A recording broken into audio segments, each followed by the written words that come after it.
The Red Rock Hall was magnificent, glittering with crystal chandeliers and tuxedos heavy with medals. I sat with my back straight in the third row, trying to shrink inside my plain, unadorned Class A uniform, invisible amidst this banquet honoring heroes. In the VIP row directly ahead, my father, Colonel Henry Holmes, turned to clap the shoulder of the young major beside him. His voice boomed with regret, loud enough to tear the space apart. Looking at you, I realize God is truly unfair. He gave me no heir. The Holmes line, effectively, died in the cradle 36 years ago. 36 years ago was the day I was born. That sentence hit me like a bucket of boiling water, making my ears ring. My chest constricted, a pain sharper than the time shrapnel embedded itself in my ribs in Syria. He wasn't just disappointed. He had just publicly declared me a dead body to the family honor, while I sat less than 3 feet away. I gripped the classified file in my hand until my knuckles turned white. My father had no idea that the dead body he just mentioned was Captain Kira Holmes, codenamed Ghost Walker, the asset the entire Pentagon was desperate for. And he certainly didn't know that his own arrogant signature had almost killed me. Should I stand up and expose this hypocrite, or swallow the blood rising in my throat to protect the honor he valued more than his daughter's life? The ceremony ended, and the crowd migrated like a herd of well-dressed cattle into the VIP reception room. The air instantly grew heavy with the sweet, oaky scent of expensive bourbon and the thick blue smoke of Cuban cigars, the smell of power in Washington. I stood pressed against a cold marble pillar, clutching a glass of ice water. It was the only thing keeping me grounded, the only thing stopping me from screaming. My father, Colonel Holmes, was the center of the universe tonight. He held a tumbler of amber liquid, laughing that booming, command voice laugh that used to signal safety when I was a child. Now, it just sounded like a gavel banging down a sentence. Surrounding him were aging generals and slick politicians, clinking glasses and toasting to his legacy. I watched them through the rim of my glass. What legacy? Was it this glittering deception? In their eyes, I didn't exist. I was just a shadow cast against the wall of his fame, a blurry background character in the movie of his life. Then, the young major from the front row, Major Mason, stepped up to him. Mason was tall, square-jawed, the absolute picture-perfect poster boy for Army recruitment brochures. My father threw an arm around Mason's shoulders, squeezing him with a warmth, a physical affection that I had not felt in 36 years. Everyone, my father's voice projected, silencing the immediate circle. This is Mason. If I could clone a warrior, he would look exactly like this. The boy just got back from Kandahar with a silver star. The crowd oohed and awed in admiration. Mason smiled, a humble, practiced expression. Thank you, Colonel. I only made it because of your mentorship. I stood 3 steps away, feeling like I was watching a home movie of a happy family I was genetically ineligible to join. A silver star? I took a sip of water to wash down the bile. I was the one monitoring the drone feeds that night. I was the voice in the ear of Mason's forward observer. I was the one who flagged the ambush point so his team could flank the enemy and earn that medal. But I couldn't say a word. Ghost walkers don't get medals. We get shadows. A woman in a silk evening gown, the wife of a prominent senator, drifted toward me. Her eyes scanned my uniform. It was a standard Army Class A, but unlike the peacocks around us, my chest was bare. No ribbons, no medals. To a civilian, a soldier without medals looks like a blank slate, or worse. She looked at my empty chest, then at the glass of water in my hand. "Excuse me, miss," she said. Her voice was polite, trite, and absolutely devastating. "Could you be a dear and fetch me some more cocktail napkins? The bar over there is out." She thought I was the help. She thought I was a waitress wearing a uniform theme. Blood rushed to my face, hot and stinging. My mouth opened. I wanted to say, "I am Captain Holmes, ma'am. I speak 5 languages and I can kill a man with a ballpoint pen." But before I could make a sound, my father turned. He had heard it. He heard every word. This was the moment a father steps in. Instead, he glanced at me. His eyes were hard, devoid of recognition. He looked at me the way one looks at a stain on a carpet. Then he turned his charming smile back to the senator's wife. "My apologies, madam," he said smoothly. "The staff here is a bit slow tonight. Let me call the manager for you." The air left my lungs. He would rather let me be humiliated, let me be reduced to a servant, than admit that the failure standing there was his own flesh and blood. I set my glass down on a passing tray, my hand trembling just enough to make the ice rattle. I turned on my heel and walked away, focusing on keeping my steps rhythmic. Left, right, left, right. Don't run. Soldiers don't run. I pushed into the ladies' room and locked the stall door. My breath came in short, jagged gasps. I gripped the cold porcelain of the sink, staring into the mirror. The reflection showed a 36-year-old woman, sharp features, dangerous eyes, but behind them was a child screaming for her dad to look at her. I thought of my mother. I thought of the worn leather Bible she left on my nightstand before she died. Psalm 27, verse 10. I whispered it to the mirror like a tactical command. "When my father and my mother forsake me, then the Lord will take me up." I repeated it, again and again, until the shaking in my hands stopped. I would not cry. Tears were what my father despised most. He called them liquid weakness. I turned on the faucet, splashing freezing cold water onto my face. The shock of the cold hit my skin, sharp and biting. It felt like the rain. As the water dripped from my chin, the luxury of the hotel bathroom faded. The cold took me back to a different time, a different house where the air was always frigid and love was something you had to earn, like a merit badge. I wiped my face. I wasn't his daughter anymore. I was a ghost. And he was about to learn that ghosts are the only things you can't kill. The shock of the freezing water in the hotel bathroom faded, replaced by a much older, deeper chill. It was the damp cold of a rainy night in Virginia, 24 years ago. When I was 12 years old, our house in the suburbs of Virginia did not look like the other houses on the block.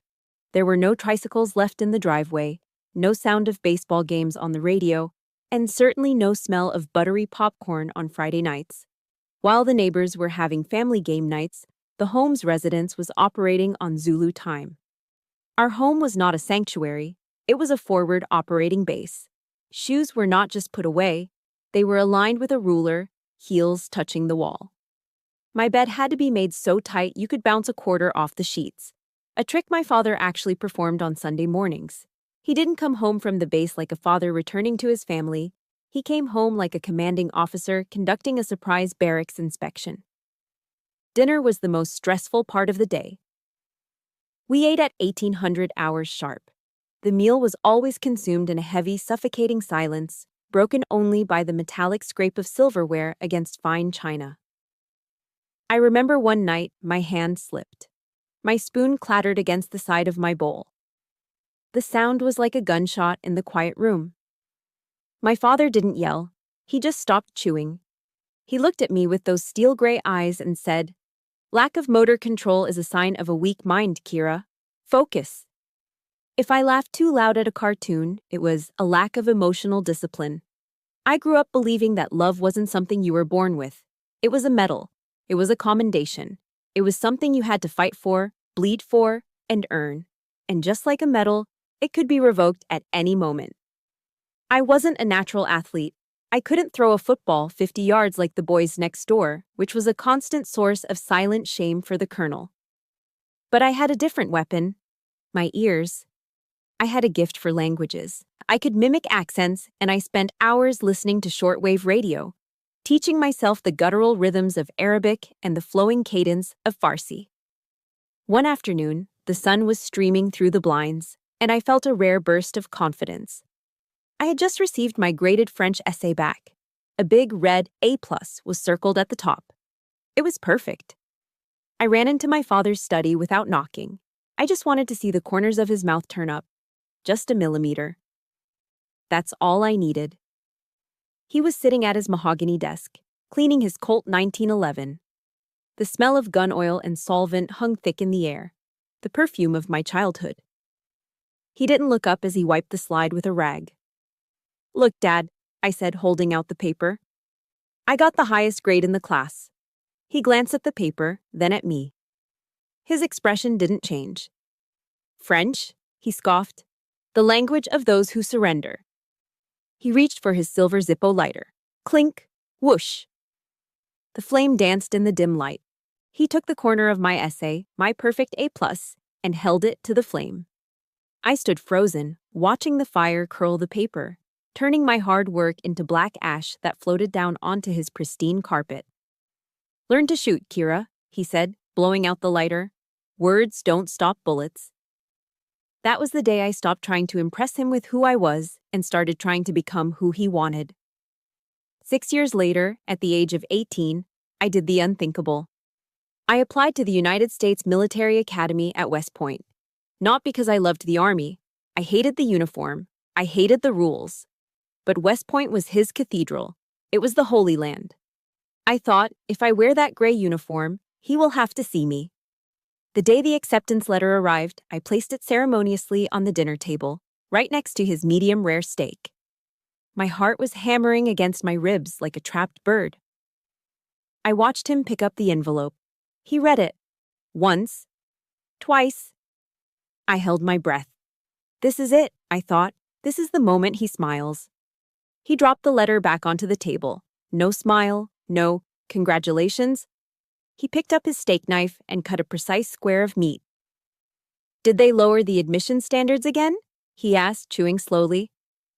Or do they just need more people to handle the clerical work? The comment cut deeper than any knife. He didn't believe I was capable. He believed I was a statistical error, a glitch in the admissions system. He thought I was destined to be a secretary in camouflage. That night, the sky opened up. It rained hard, a relentless Virginia downpour that turned the world gray. I packed my duffel bag. I didn't say goodbye to my mother. She was already asleep, or pretending to be. I walked to the front door. My father was in the living room, watching the war news on CNN. The blue light of the television flickered on his face. He knew I was leaving for the academy. He didn't turn his head. He didn't get up. He sat there, solid and immovable as a monument. I stood on the porch, the rain instantly soaking my clothes. I looked back through the window at him. Tears mixed with the rain on my face, salty and cold. I wanted to collapse. I wanted to run back in and beg him to love me. But then, something inside me snapped. The sadness evaporated, replaced by a burning, white-hot coal in my stomach. It was rage, pure, high-octane rage. If you have ever tried to move a mountain for someone who wouldn't even lift a finger for you, please hit that like button right now. And tell me in the comments, what was the moment you finally stopped trying to please them? Just right, I stopped, so I know I'm not alone in this. I wiped the water from my eyes and whispered to the storm, a vow that would drive me for the next 18 years. I will not come back to this house, I hissed. Not until I force you to stand at attention and salute me. Not because I am your daughter, but because I am better than you. I turned my back on the house, on the warmth I never felt, and walked into the darkness. That 18-year-old girl died in the rain that night. The ghost walker was born. Let's rewind the clock. 2 weeks before that humiliating night at the Red Rock Hall, I was in a place where medals didn't matter, and the only applause was the sound of incoming mortar fire. We were on the outskirts of Hamara, Syria. The temperature outside was pushing 104 degrees Fahrenheit, a dry, dusty heat that baked the earth into cracked pottery. But inside my Stryker armored vehicle, it was even hotter. The air conditioning had died 3 days ago, leaving me in a metal box filled with the hum of supercomputer servers, the smell of ozone, and the stale reek of 3-day-old sweat. I am Ghost Walker. To the rest of the army, I don't officially exist. My job isn't to kick down doors. My job is to listen. I sat hunched over a bank of glowing monitors, my fingers flying across a custom keyboard. I was scanning every electronic signal within a 50-mile radius. My mission was to provide an invisible shield for Bravo Team, a special forces unit currently moving to raid a suspected insurgent safe house. I adjusted my noise-canceling headphones. To me, the battlefield wasn't a chaotic mix of gunshots and screaming. It was a symphony of sound waves. A burst of static on the UHF band, A cell phone pinging a tower, a radio squelch. These were the notes of life and death. And right now, I was the conductor. Bravo 1 to Ghost. Give me a sit rep. A familiar voice crackled in my ear. It was Sergeant Keller. He was a good man, a Texas native with a thick drawl and a wallet full of pictures of his 5-year-old daughter, Emily. He was also the only operator who knew that I drank my coffee black, no sugar, and made sure there was a fresh pot waiting for me at base. Ghost here, I replied, my eyes darting across the waterfall of data on my screens. The perimeter looks clear, Bravo 1. No cell traffic, no radio chatter. Copy that, Keller said, moving to breach the north entrance. I watched their GPS dots move on my tactical map, but then, something made me pause. I narrowed my eyes at the audio spectrum analyzer. There was a gap. A silence in the low-frequency range that shouldn't be there. The ambient noise of the city, the electrical hum of the power grid, the background static, had vanished in a specific 10-block radius. Insurgents don't go that quiet unless they are disciplined, or unless they are waiting. My stomach dropped. It was a passive trigger setup. They weren't using radios, they were using a hardline wire to detonate a trap. Stop! I screamed into the microphone, shattering my own calm. Bravo 1, hold position. Do not breach. I repeat, do not breach. Ghost? Keller's voice was confused. It's a trap, Keller. Passive triggers at the north door. They're waiting for you to break the seal. Pull back. There was 1 second of terrifying silence, a second where trust hangs in the balance. Copy, Keller barked. Team, peel back. Go to the east wall. Now. The GPS dots scrambled away from the building. 3 seconds later, boom. Even inside my armored vehicle, half a mile away, I felt the vibration through the floor. The north entrance of the safe house disintegrated in a massive fireball. If they had walked through that door, Keller and 5 other men would have been nothing but pink mist and dog tags. Holy hell, Keller breathed over the comms, his voice shaking slightly. Ghost, you just saved my ass. Again. I exhaled, slumping back in my chair. Just doing the job, Bravo 1. When we get back to base, Keller said, the swagger returning to his voice, I'm buying you the coldest beer in the Middle East, and I'm showing you the new video of Emily riding her bike. I allowed myself a small, private smile. This was why I did it. This was the difference between me and my father. Colonel Holmes used soldiers like poker chips to win accolades. I used my brain to make sure those chips got put back in the box at the end of the night. I didn't need a medal. I just needed Keller to go home to Texas. I am better than you, Dad, I thought. I save them. You just command them. But my smile vanished a minute later. A new window popped up on my main screen. It was a red alert box flashing urgently. But it wasn't detecting an enemy signal. It was detecting an intrusion into my system. Someone was pinging my vehicle. And they weren't using a hacker's brute force. They were walking right through our firewall like they had the keys to the front door. Then a voice cut through my headphones. It wasn't Keller. It wasn't command. It was a distorted, digitized voice broadcasting on the top-secret frequency that only I and the Pentagon could access. Target identified, the voice hissed, cold and mechanical. Kira Holmes. My blood froze in my veins. Not Ghost Walker, not Asset Alpha. Kira Holmes, my birth name. The name that was supposed to be buried under layers of clearance so deep that even God would need a password to find it. My real name was echoing across the Syrian desert. How?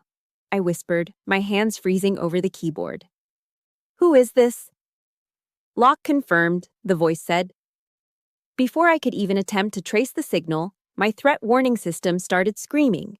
It was a high-pitched, manic wail that every soldier dreads. Missile launch detected. I looked at the radar. A laser-guided anti-tank missile had just been fired from a ridge 2 miles away. It wasn't aiming at the infantry. It wasn't aiming at Bravo team. The red crosshairs were locked directly on my striker. Someone had sold me out. And they didn't just want to stop the signal. They wanted to erase Kira Holmes from the face of the earth. Bail out! Move! Move! I screamed the command, lungs burning, but physics was faster than my voice. There was a screeching sound, like a train locking its brakes directly over our heads, followed instantly by a thunderclap that shattered the world. The missile impacted the ground less than 10 meters from our vehicle. The shockwave hit the striker like a giant's hammer. I was thrown sideways, my body ragdolling against the steel hull. My head cracked against a metal support strut. A flash of white light exploded behind my eyes, and then, warm liquid began to trickle down the left side of my face. It tasted metallic. Blood. But I couldn't feel the pain. Adrenaline had already hijacked my nervous system. I scrambled to my hands and knees, coughing through the thick, acrid dust that filled the cabin. "Sound off," I choked out. "Status!" Through the haze, I saw the rear ramp drop open. Sunlight and smoke poured in. And then I saw him. Sergeant Keller. He hadn't made it to cover. He had turned back. He had turned back to pull me out. He was lying on the dirt, thrashing. A piece of shrapnel the size of a dinner plate had torn through his flak vest and embedded itself in his neck. Bright, arterial blood was spraying out in rhythmic jets, painting the beige desert sand a horrifying crimson. "Keller!" I screamed, scrambling over the debris. I slid on the blood-slicked floor, my knees slamming into the ground beside him. I ripped off my gloves and jammed my hands directly into the wound, pressing down with everything I had. "Stay with me, Keller! Look at me!" I yelled, my face inches from his. His eyes were wide, panicked, darting around wildly. "Think about Emily. She's waiting for you in Texas. You are not dying in this dirt." He tried to speak, but only a gurgling sound came out. He gripped my wrist, his fingers digging into my skin with the desperate strength of a dying man. Then the roar of rotors drowned out his shallow breathing. The medevac birds were incoming. "Dust off is here! Hang on!" I cried, tears mixing with the blood on my face. Soldiers swarmed around us. Hands grabbed my shoulders, pulling me backward. "Let me go!" I fought them, thrashing like a wild animal. "I have the pressure. If I let go, he bleeds out." "Step away, Captain," a voice barked. It wasn't a medic. It was hard, aggressive. I was ripped away from Keller with violent force. Two men slammed me against the side of the striker. I looked up, dazed, expecting to see insurgents. Instead, I saw the black armbands of the military police. "What are you doing?" I gasped. "My man is dying." I looked past the MPs. The rest of Bravo team was standing in a defensive perimeter, but their weapons weren't pointed at the horizon. They were pointed at the ground, and their eyes were fixed on me. There was no concern in their faces, only cold, hard hatred. "Why was your name on their channel, Holmes?" One of the corporals shouted, his voice cracking with rage. He gestured to where the medics were loading Keller's limp body onto a stretcher. "You sold us out, didn't you? How much did they pay you?" I stood there, stunned, my hands still dripping with Keller's blood. The accusation hit me harder than the concussion grenade. "No," I stammered, my voice sounding small and weak in the open desert. "I didn't. It was a hack." "Save it for the court-martial," the MP growled. He spun me around and kicked my legs apart. I didn't get to ride in the medical helicopter with Keller. I watched the Red Cross-marked Blackhawk lift off, carrying the only friend I had, carrying him away to surgery that might be too late. Instead, I was shoved into the back of a transport helo. The MP didn't use standard metal handcuffs. He used heavy-duty plastic zip ties. He cinched them behind my back so tight I felt the plastic bite into my wrists, cutting off the circulation. Nobody offered me a bandage for the gash on my head. I sat on the cold metal bench, vibrating with the engine, watching the Syrian landscape recede below. I was a captain in the United States Army. I was the daughter of Colonel Henry Holmes. I was a graduate of West Point. But in that moment, I was treated worse than a stray dog. As the adrenaline faded, the throbbing in my skull began. But the fear in my chest was worse. I closed my eyes and saw my father's face. Would he believe me?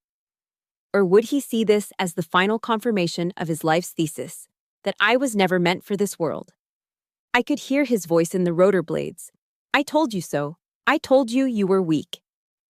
We landed at Incirlik Air Base in Turkey. I was marched straight past the infirmary and into the detention block of the Criminal Investigation Division, the CID. They threw me into a holding cell. It was a small box with 4 gray walls, a stainless steel table bolted to the floor, and a fluorescent light that buzzed like an angry hornet. A tall, balding investigator walked in. He didn't introduce himself. He just walked up to me and ripped the Velcro rank patch off my chest. Then, he reached for my neck and yanked off my dog tags. I felt naked, stripped of my name, my rank, and my identity. He tossed a thick file onto the metal table with a loud thud. "Captain Kira Holmes," he said, his voice devoid of any warmth. "You are facing charges of treason, espionage, and aiding the enemy. And if Sergeant Keller dies on that operating table, we are adding manslaughter to the list." He leaned in close, invading my personal space. I could smell the stale coffee on his breath. "You disgrace that uniform," he whispered. I bit my lips so hard I tasted fresh blood. I wanted to scream. I wanted to flip the table. But I sat frozen, staring at the blank gray wall. "I didn't disgrace it," I screamed internally. "Someone else did. Someone in the shadows put my name on that list." And as the investigator walked out, locking the heavy steel door behind him, a cold resolve settled over me. I wasn't going to cry. I was going to find out who did this. And I was going to make them pay, even if I had to burn the whole system down to do it. 48 hours. That was how long I'd been sitting in that gray box, awake, with nothing but the hum of the fluorescent lights to keep me company. My head was pounding with a rhythmic, sickening throb where I had hit the striker's hull, and the dried blood was starting to itch under my hairline. The heavy steel door buzzed and swung open. The CID officer didn't step inside. He just reached in and slid an old, beige landline phone across the metal table. "You get one call," he said, checking his watch. 5 minutes, and don't bother calling a lawyer. A court-martial doesn't work like civilian court. Unless you have a 4-star general in your pocket, a lawyer can't stop what's coming. He stepped back and crossed his arms, watching me. My hands were shaking so bad I could barely pick up the receiver. My fingers hovered over the keypad. "Who do you call when the entire United States government thinks you are a traitor?" I didn't call a lawyer. I didn't call a friend. In the moment of my greatest desperation, the 36-year-old captain vanished, replaced by a terrified little girl. Muscle memory took over. I dialed the number for the house in Virginia. The number I'd memorized before I could even tie my shoes. Ring, ring. The sound was a lifeline. I held my breath, praying. "Please pick up. Please be the dad I need, just for once."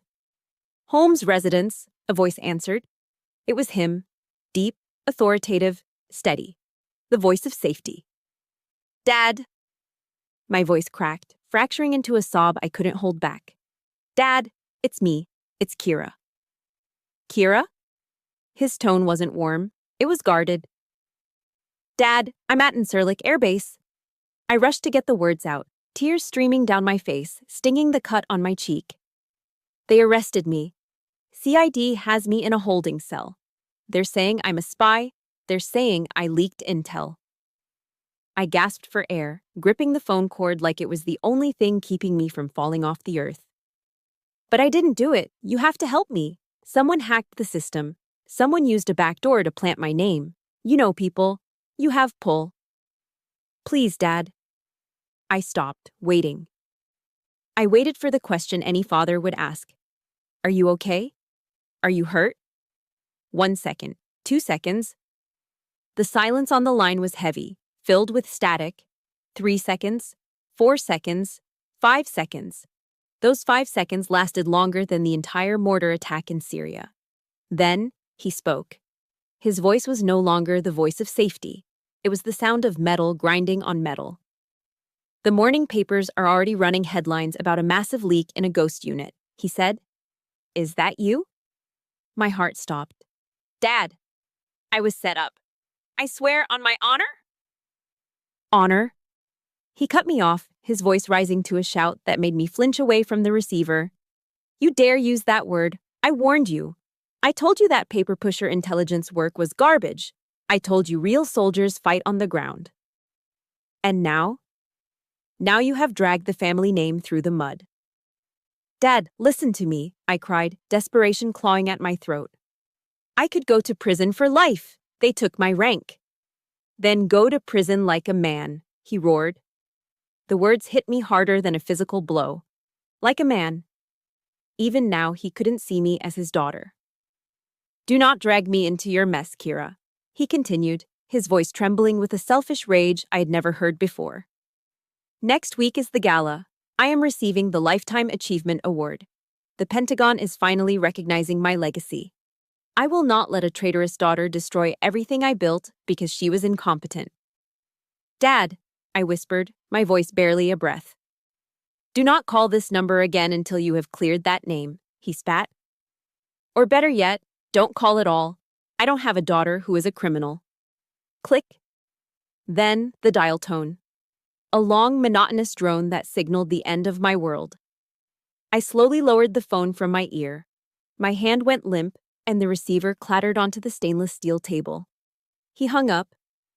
He didn't ask if I was alive. He didn't ask about the blood on my face. He chose a plastic trophy. He chose a gala dinner with steak tartare and bourbon over the life of his own child. I slid out of the metal chair and collapsed onto the cold concrete floor. I curled into a ball, my knees pressed against my chest, trying to hold myself together because there was no one else to do it. The pain in my head was blinding, but the hole in my chest was infinite. I wanted to die. Right there on the floor of a Turkish prison cell. It would be easier. Just let go. Let the darkness take me. My God, why have you forsaken me?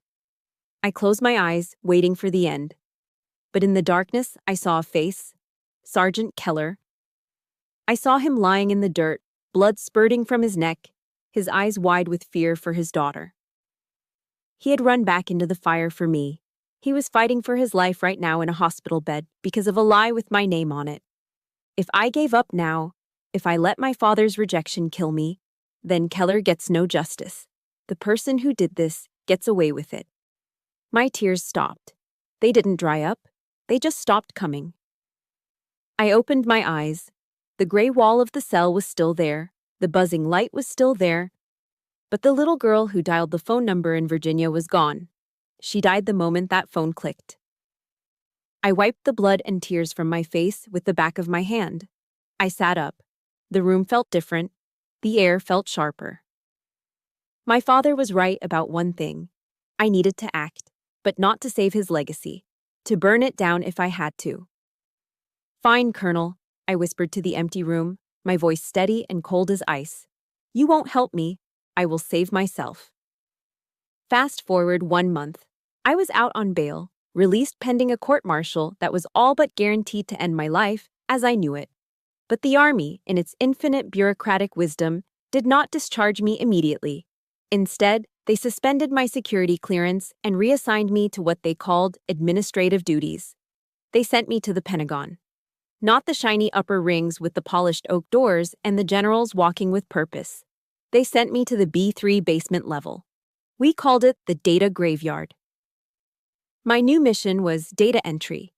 I was tasked with digitizing logistics reports from the 1990s into the new archives. It was mind-numbing, soul-crushing work. It was exactly the kind of punishment my father would have designed. He wanted me to be a secretary. Fine. The Army had officially turned me into one.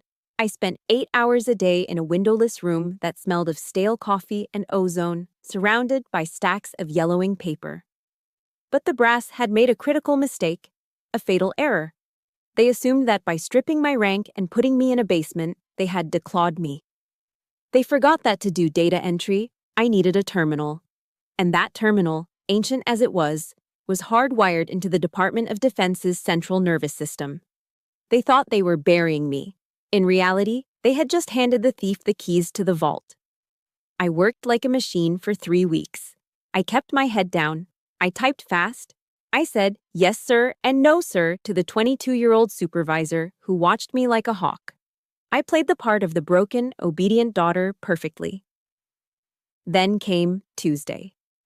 The supervisor, a kid who spent more time on his phone than working, stood up and stretched. "I am grabbing a vanilla latte," he muttered, checking his watch. Don't touch anything you are not supposed to, Holmes. Wouldn't dream of it, I said, not looking up from my typing. The moment the heavy door clicked shut, my demeanor changed. The obedient secretary vanished. Ghostwalker returned. I didn't try to hack the firewall. Hacking leaves fingerprints, it triggers alarms. Instead, I minimized the data entry window and pulled up a command line interface. It was a simple black box with a blinking white cursor. I used my low-level clearance to take a walk. I wasn't breaking in. I was just looking through the windows of the system logs.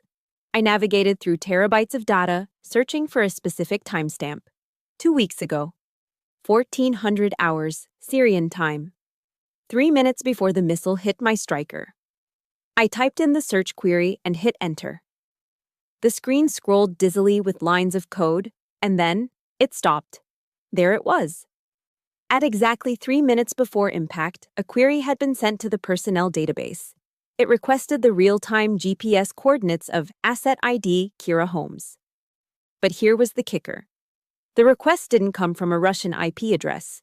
It didn't come from China or Iran. It came from inside the house. It was an authorized request. "Who are you?" I whispered, my fingers dancing over the keys. I traced the digital footprint of the request. It bypassed the standard security protocols entirely. It didn't hack the door. It walked through a side entrance that had been left wide open. I recognized the code structure. It was a legacy software protocol called Horizon Echo. I froze. Horizon Echo was a data analysis suite installed 5 years ago. It was notorious in the Intel community for being buggy and bloated. I dug deeper into the source code. It had a vulnerability so basic, a freshman computer science student would have flagged it. It allowed remote access without two-factor authentication, as long as you had the administrative master key. The enemy hadn't defeated our encryption. They had simply turned the doorknob of a door that someone had forgotten to lock 5 years ago. I traced the software license. The vendor was Pinecross Analytics. I knew them. They were a private defense contractor, one of those beltway bandits that charged the government billions for mediocre tech because they had friends in high places. My heart began to hammer against my ribs. Who approved this? Who let this Trojan horse into our network without a mandatory cybersecurity audit? I pulled up the original procurement contract for Horizon Echo. The PDF file took a few seconds to load. I scrolled past the legal jargon, past the technical specs that were clearly copy-pasted, all the way to the signature page. My breath hitched in my throat. The date was May 12th, 5 years ago. The title of the approving officer, Strategic Advisor, Department of Defense. And there, in black ink, was a signature I knew better than my own face. It was sharp, slanted, and arrogant. It was the same signature that had signed my report cards. It was the same signature that was on the cold, typed Christmas cards I received once a year. Colonel Henry Holmes. My father. I stared at the screen, the white pixels burning into my retinas. He wasn't the spy. He wasn't the one who sold me out to the insurgents. But he was the one who bought the software. He was the one who, in his arrogance and refusal to understand technical jargon, had signed a contract for a faulty system because he was friends with the contractor. He didn't pull the trigger. But he loaded the gun, took the safety off, and left it on the table for the enemy to pick up. His negligence had killed Sergeant Keller. His arrogance had put a target on my back. I sat back in my chair, the basement room suddenly feeling very small and very cold. The realization washed over me, more painful than the shrapnel. My father hadn't just rejected me, his ego had almost murdered me. Digital signatures leave footprints. Most people think a PDF is just a piece of paper behind glass, but to someone like me, it is a crime scene full of DNA.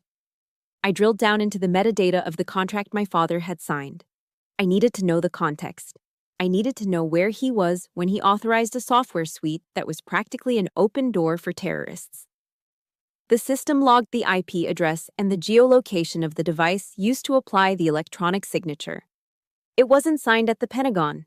It wasn't signed at his home office in Virginia. The geolocation pin dropped on a map of West Virginia, specifically the Greenbrier. For those who don't know, the Greenbrier is a luxury resort. It is where the Washington elite, senators, lobbyists, and generals go to play golf, drink aged whiskey, and make handshake deals that change the course of history. I looked at the timestamp. May 12th, 5 years ago. 2 o'clock in the afternoon. My stomach turned over. I froze, staring at the date. May 12th. That was my 30th birthday. I remembered that day vividly. I was stationed at Fort Bragg. I had sat by my phone all evening, waiting. Just waiting. I didn't want a gift. I didn't want a card. I just wanted my dad to call and say, "Happy birthday, kid." He never called. Now I knew why. At the exact moment I was blowing out a candle on a lonely cupcake in North Carolina, my father was sitting on a clubhouse terrace, probably nursing a glass of scotch, laughing with the CEO of Pine Cross Analytics. He was too busy being a big man to remember his daughter existed. And in that moment of distraction, amidst the clinking of glasses and the smell of expensive tobacco, he had casually signed a contract worth $50 million without reading the safety annex. He traded $50 million of taxpayer money for a slap on the back and a good time. And 6 years later, that signature traded Sergeant Keller's blood and my honor for a glitch he couldn't be bothered to understand. I dug further. I found an archived email attached to the contract approval. It was sent from my father's BlackBerry. God, he loved that outdated thing, to Bob, the CEO of Pine Cross. The message was short. It was the smoking gun. Approved. Just get it installed, Bob. And don't bother me with that tech mumbo-jumbo in the appendix. I trust you. Tech mumbo-jumbo. He called the encryption protocols that keep soldiers alive mumbo-jumbo. Rage, hot and violent, erupted in my chest. It was different from the sadness I felt in the prison cell. This was pure fury. He always mocked me. He called me a desk jockey. He called my work paper pushing. He claimed that real warriors held rifles, not keyboards. But here was the truth, staring me in the face. The real warrior was too lazy to do his job. He didn't kill men with a gun. He killed them with his intellectual arrogance. He killed them because he thought he was too important to read the fine print. I printed the contract. I printed the email. 3 sheets of paper. They felt light in my hand, but they had the weight of a guillotine blade. I sat there in the basement, the hum of the servers surrounding me. I faced the ultimate dilemma. If I filed this report, Colonel Henry Holmes was finished. The Lifetime Achievement Award? Gone. His pension? Stripped. He would be investigated, humiliated, and discharged in disgrace. The legacy he cherished more than his own family would be pulverized into dust. I looked at my cell phone, sitting on the desk. It had been a month. Not a single missed call from him. He had abandoned me in that Turkish prison. He was ready to let me take the fall, to let me rot in a cell for treason, just to keep his reputation spotless. "You taught me to be honest, Dad," I whispered to the empty room. "You drilled the honor code into me until I could recite it in my sleep. A cadet will not lie, cheat, steal, or tolerate those who do." Well, Colonel, I am not going to tolerate you anymore. I know this is heavy, but I need to ask you guys something. Have you ever had to choose between protecting a family member and doing what you knew was morally right?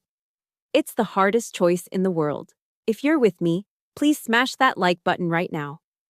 And drop a comment below saying, "Truth first," if you believe the truth matters more than blood. I really need to know I'm not crazy for doing this. I didn't file the complaint under my own name. If I did, the narrative would be spun. They would say I was a bitter, estranged daughter seeking revenge.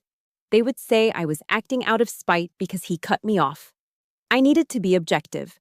I needed to be a ghost. I drafted a report. It was 8 pages long, no emotion, no sob story about my birthday, just raw data. The intrusion logs, the vulnerability analysis of the Horizon Echo software, and finally, the chain of custody for the approval. The contract signed at the Greenbrier, and the email dismissing the security protocols. I scrutinized the final page. Where a signature was required, I typed a pseudonym. Reporting Officer A. Marsh. It was a little play on words. A Mars, the god of war? Or perhaps Anonymous Marshal, the silent enforcer. I opened the secure portal for the Department of Defense Inspector General. I added General Anders, the head of my unit, to the recipient list. My finger hovered over the enter key. Once I did this, there was no going back. I was effectively executing my father's career. I was becoming the dead body he claimed I was. But then I thought of Keller's daughter in Texas. She deserved to know why her daddy almost didn't come home. I pressed send. The screen flashed. Message sent successfully. The bullet had left the chamber. It was traveling through the fiber optic cables at the speed of light. It couldn't be recalled. Now, all I had to do was wait for the impact. For 48 hours after I hit send on that email, the world did not end. In fact, it was terrifyingly quiet. I expected the military police to kick down the door of the basement. I expected a team of federal agents to drag me out in handcuffs for unauthorized access to classified contracts. But there were no sirens, no shouting, just the hum of the servers and the rhythmic clacking of keyboards in the data graveyard. I continued to show up for work at the Pentagon, sitting at my desk in the B3 basement level. But the atmosphere had shifted. It was subtle, like the drop in barometric pressure before a tornado. When I walked down the corridors to the restroom, conversations stopped.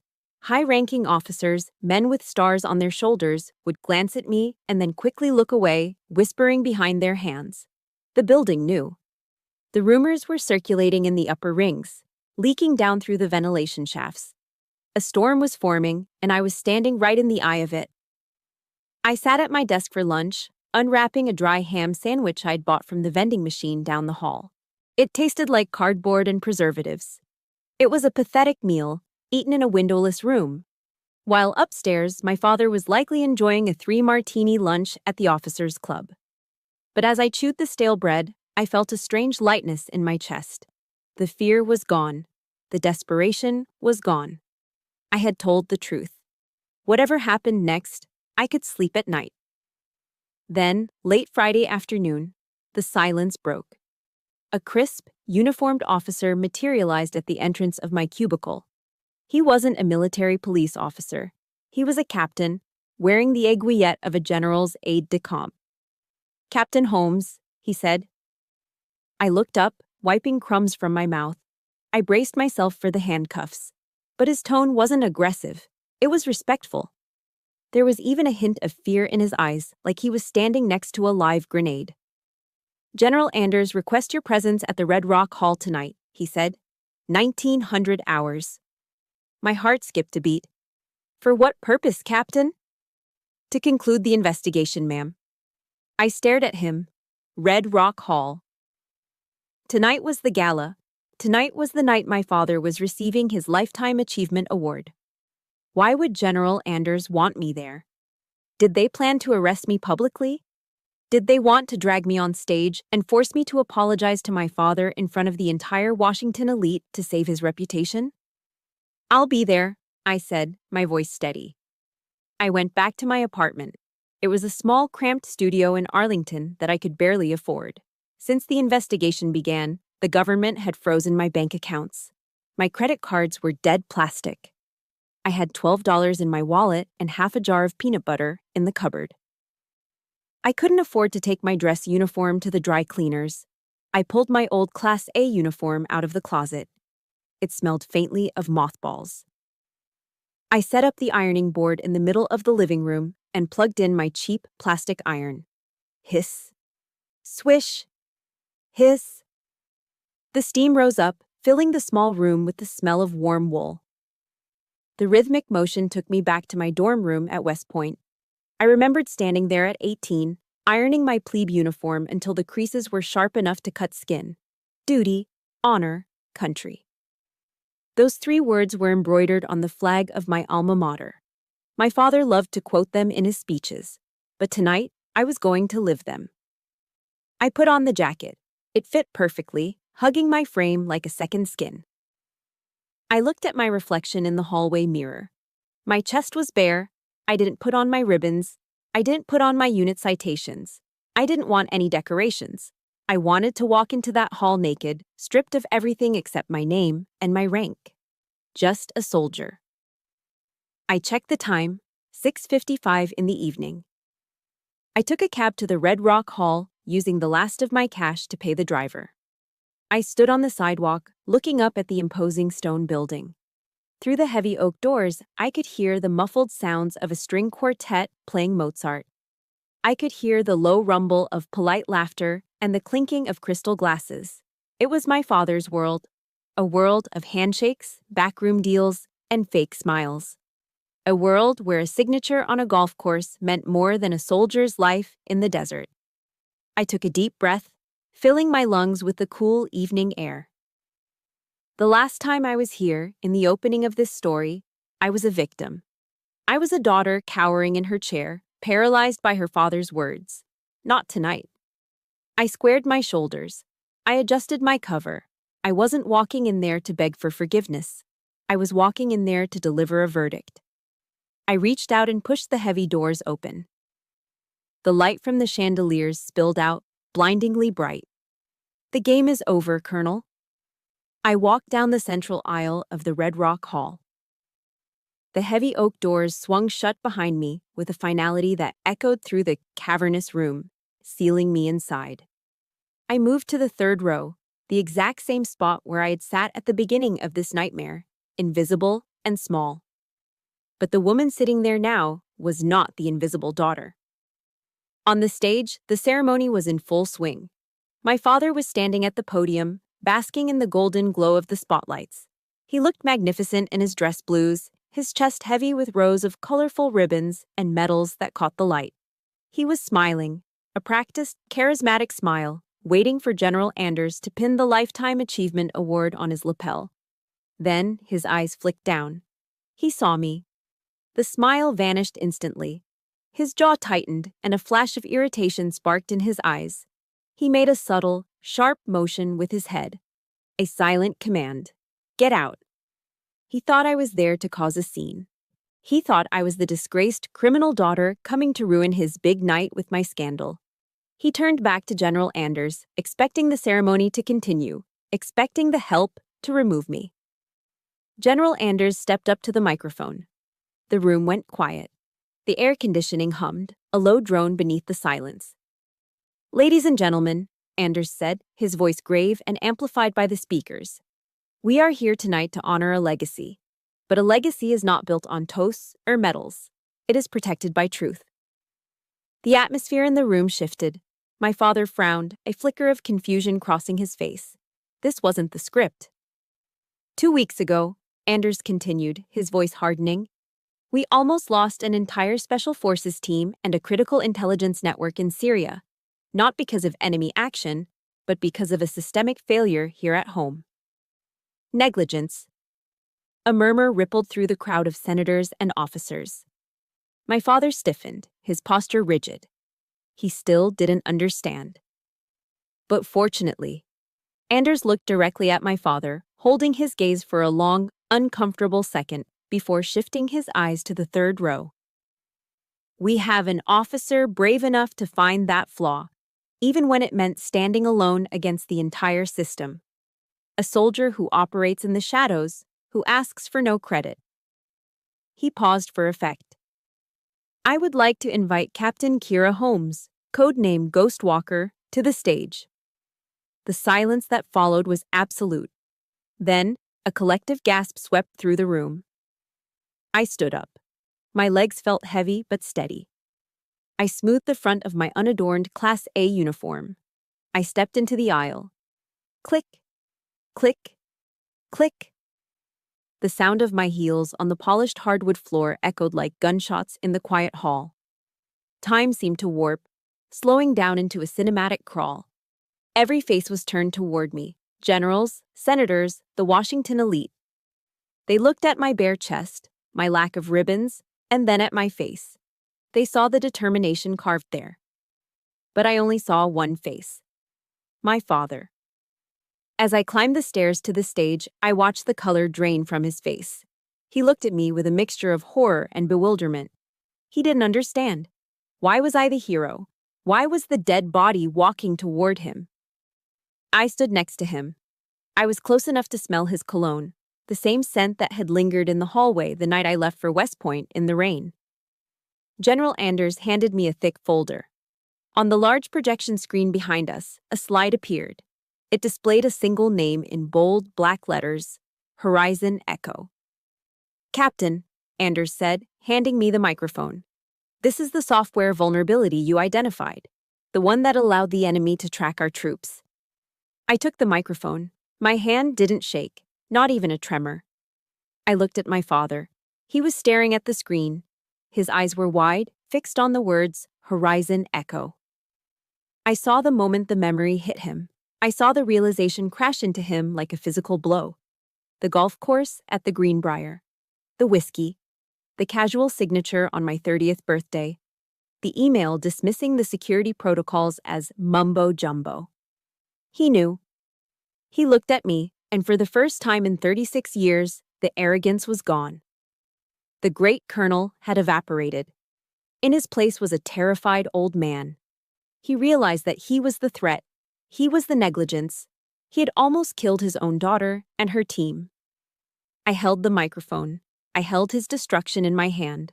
I could say it. I could say, "My father signed this contract because he was too lazy to read it." I could strip him of his pension, his award, and his dignity right here, on live television. I could make him pay for every cold dinner, every burned test paper, every moment of neglect. The room waited. My father held his breath, his eyes pleading, waiting for the executioner's axe to fall. But I looked at him, really looked at him, and I realized something. Breaking him wouldn't bring Keller's health back. It wouldn't undo the past. And I didn't need to destroy him to prove I was better. My mercy proved that. "The report is filed, General," I said into the microphone, my voice calm and clear, ringing through the hall. "The vulnerability has been patched. I was just doing my duty to protect my team.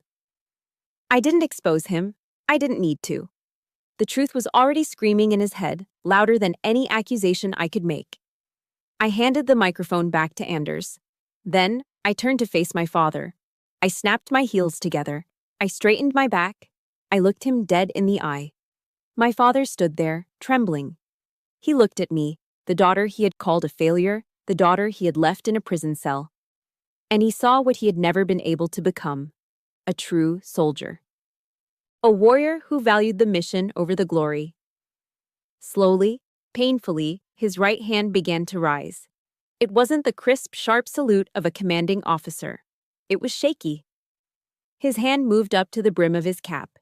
His eyes were swimming with tears. He held the salute, his fingers quivering against his temple. It was a salute of submission, a salute of apology, a salute of absolute respect from a subordinate to a superior. I held his gaze. I let the silence hang for a heartbeat, letting the weight of his acknowledgement sink into my soul. Then I raised my hand. Sharp. Precise. Perfect. I returned the salute. In that moment, the war between us ended. I hadn't just won the battle, I had won the peace. And as I lowered my hand, I knew I was finally free. The fallout happened fast, and it happened quietly. That is the Washington way. When a scandal is too big to fix, you bury it before the ink dries on the morning papers. The next morning, the headlines didn't scream about treason or faulty software. They didn't mention Horizon Echo or the near miss in Syria. Instead, a short, dignified press release was issued by the Department of Defense. Colonel Henry Holmes voluntarily returns the Lifetime Achievement Award and resigns from all advisory positions due to declining health. Health reasons. It was the oldest euphemism in the Beltway playbook. It was the polite way of saying a man had fallen on his sword. I sat in General Anders's office, reading the memo. I knew exactly what my father had done.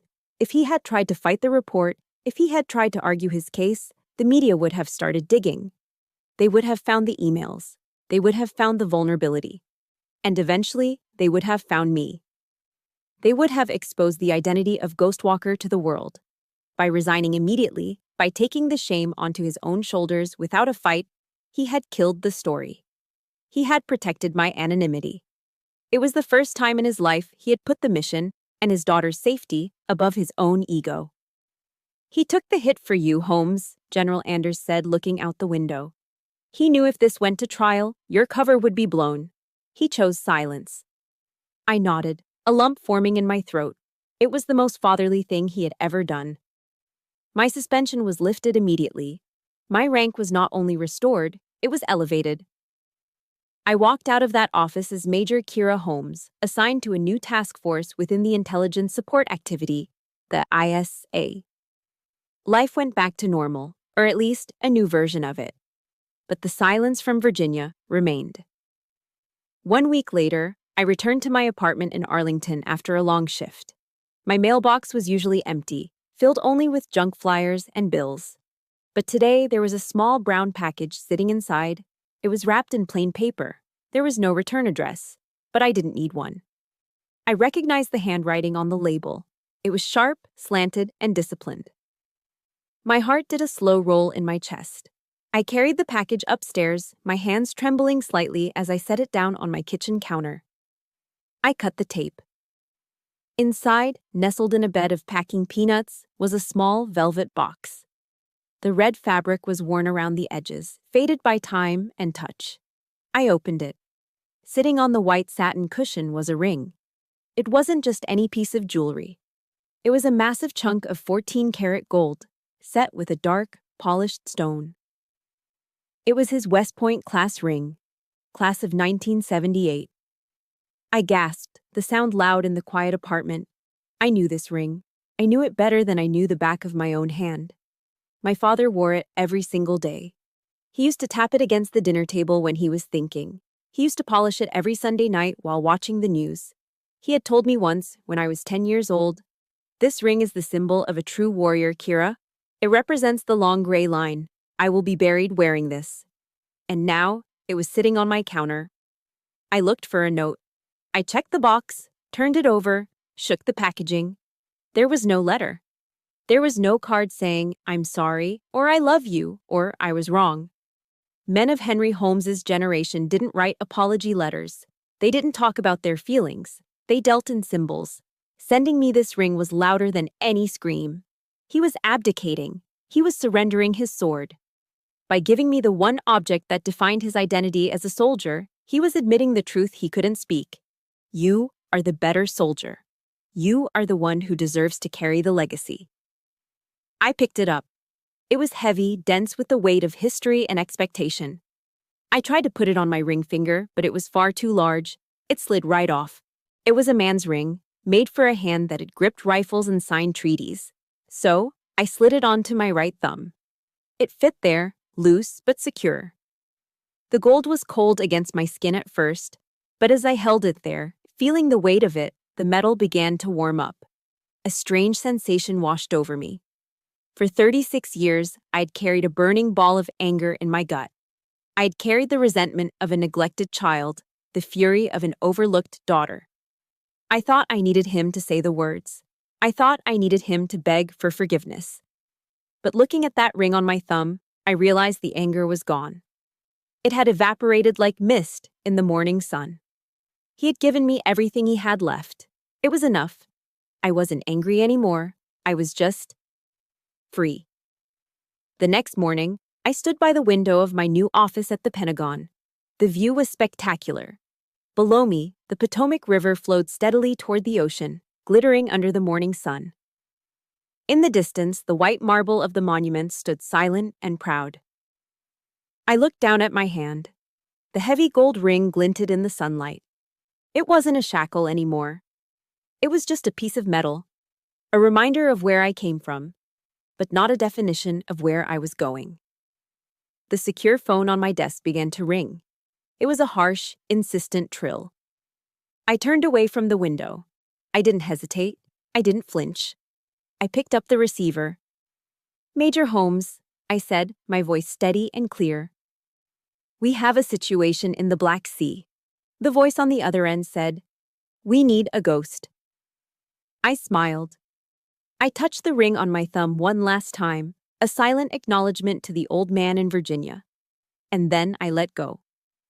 "I'm ready," I said. "Send the data." I am Kira Holmes. I am not just a daughter. I am not just a survivor. I am Ghostwalker. And for the first time in my life, I know exactly who I am fighting for. Through this story, I realized a profound truth that I think we all need to hear. You do not need an apology to heal.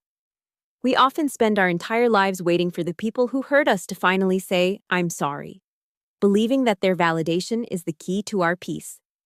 But this story proves that true freedom doesn't come from changing their minds. It comes from freeing your own heart. If you are still waiting for closure from someone who is incapable of giving it, please stop. Your resilience is your closure. Your integrity is your validation. You are enough right now, just as you are. I poured a lot of emotion into telling this story because I know how heavy the burden of family expectations can be. If this ending brought you a sense of relief or peace, please hit that like button right now. It's a small action that helps me continue creating stories like this for you. I also want to ask you a personal question. Have you ever had to forgive someone who never admitted they were wrong just to find your own peace? Please simply comment, "I chose peace" below if you have. I read every single comment and I want to support you. Don't forget to subscribe so we can start the next journey together. Thank you for listening.